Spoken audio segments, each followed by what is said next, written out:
Imagine this scene. A shadow stretches across the land, blocking out the sun. You look up, and what you see doesn't make sense. A towering figure larger than life, maybe even larger than your imagination, stares back at you. Giants. They've been a part of human stories for as long as we've been telling them. And today we're diving headfirst into the mystery of the Nephilim, the so-called giants of the Bible. Their uncanny connection to the towering legends found in mythology and folklore around the world. Are they proof of something greater? Or just a tall tale? Stick around. This one's big. Pun fully intended.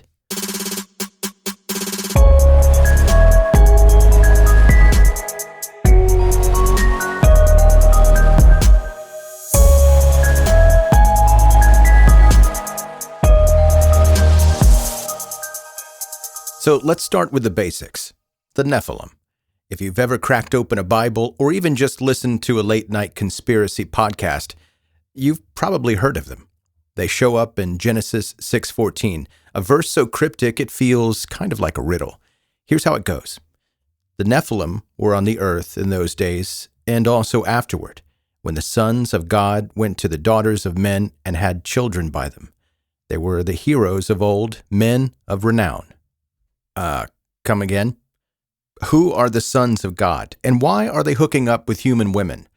Depending on who you ask, the Nephilim are either fallen angels, their giant offspring, or just a metaphor for humanity's darker impulses. But let's focus on the giant part, because that's where it gets interesting. According to the book of Enoch, which didn't make it into the Bible's final cut, but is still wildly fascinating, the Nephilim were the children of angelic beings who rebelled against God. And let's just say these kids were a little oversized. We're talking literal giants here. Huge, intimidating, and apparently not great dinner guests, because legend has it they consumed everything in sight, including people. Now, the story goes that these giants caused such a chaos that God hit the reset button on humanity. Yeah. You've heard of it. The flood. That flood. Noah's Ark, animals 2 by 2, that whole thing. Some say the Nephilim were the reason it happened, which means these giants weren't just tall. They were trouble. And yet the mystery doesn't stop there. You see, the Nephilim are one of those concepts that refuses to stay buried. They've become the foundation for countless theories, from ancient alien enthusiasts who think they may have been extraterrestrials to archaeologists chasing rumors of giant skeletons buried in secret locations.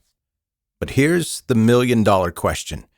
Were the Nephilim unique to the Bible, or were they part of a much bigger and much older story?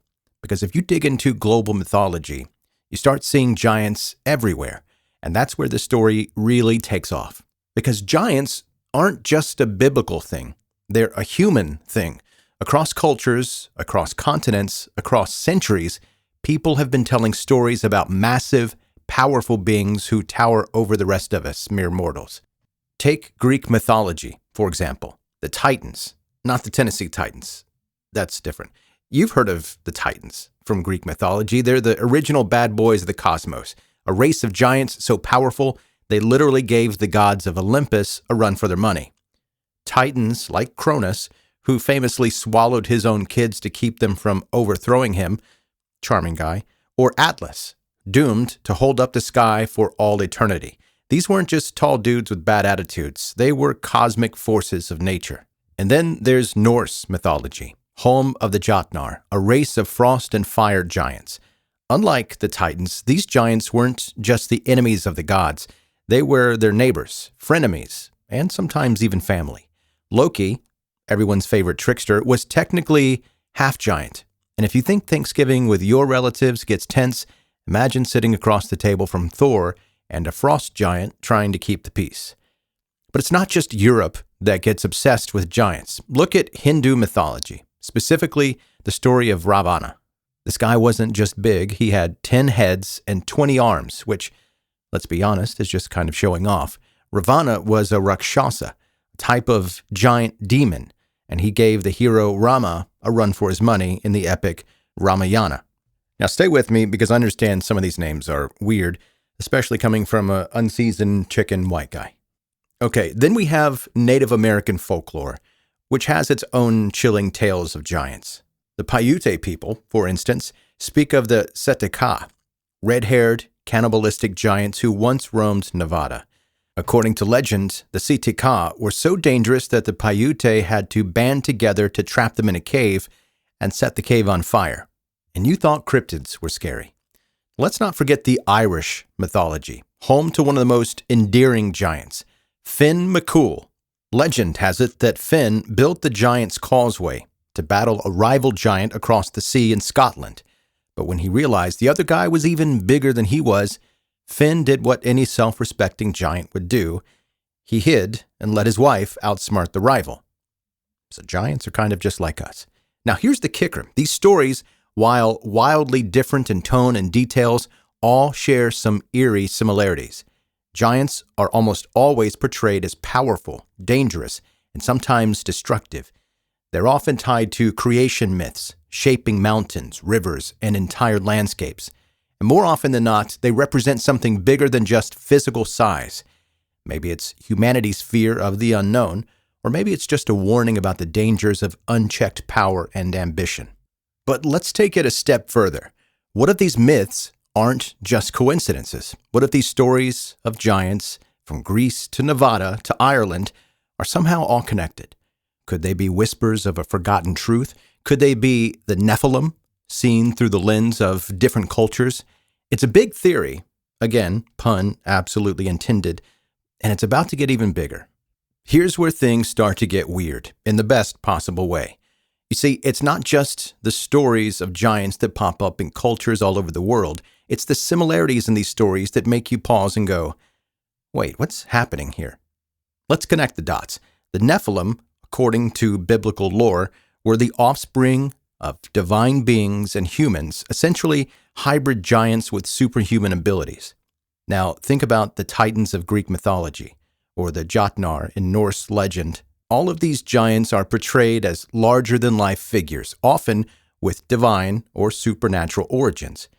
Could these be different cultures interpreting the same phenomenon? Here's one theory. The Nephilim, or beings like them, weren't just biblical. They were global.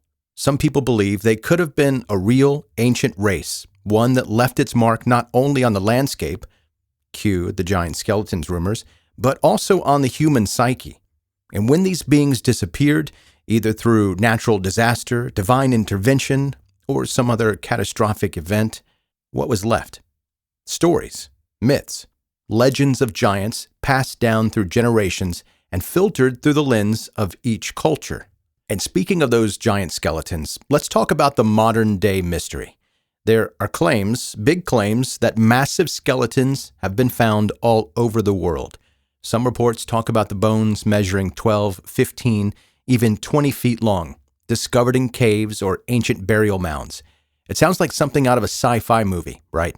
But these claims are almost always followed by a twist. The skeletons mysteriously disappear, or the discovery is debunked as a hoax, which of course brings us to the conspiracy theories. Some folks believe there's a cover-up, like Smithsonian's hiding all the giant bones level cover-up. Why? Well, if giants existed, it would shake up a lot of what we think we know about history, evolution, and maybe even religion. And let's face it, rewriting history books sounds like a lot of paperwork. But here's the thing. Whether or not these skeletons are real, the stories of giants persist. And they don't just live in ancient texts or myths. They found a new home in modern-day fringe theories. There's even a camp of people who believe the Nephilim were not divine hybrids at all. They were extraterrestrials. Yeah, aliens. You knew it was going to come up. The idea is that the sons of God who came down to Earth were actually beings from another planet. And those giant skeletons, they're the remnants of an ancient alien-human hybrid experiment. Now, before we dismiss this as too far-fetched, think about this. Every culture has its stories of visitors from the skies, be they gods, angels, or something entirely different. Is it possible that the Nephilim and the giants they supposedly spawned are just part of the same narrative? Here's the kicker. Even if the Nephilim and giants are just myths, they serve a purpose. They remind us of something fundamental about humanity, our fascination with the extraordinary. Giants represent challenges that seem insurmountable, both literal and metaphorical. They're a way for us to wrestle with our fears, our ambitions, and our place in a world that often feels much bigger than we are. So were the Nephilim and the giants of mythology real, or are they simply reflections of something within us, or need to create larger-than-life stories to make sense of a larger-than-life world? The truth, as always, is somewhere in the middle, I believe, and that is the beauty of a mystery. But I wonder what you think. Were the Nephilim real giants who walked the earth, or are these stories just the world's oldest tall tales? Thanks for joining me on this episode of 10-Minute Mystery. If you're as captivated by unsolved cases, mythology, and just conspiracy theories in general, be sure to subscribe, leave a review, and share this podcast with your fellow mystery-obsessed friends. See you next time.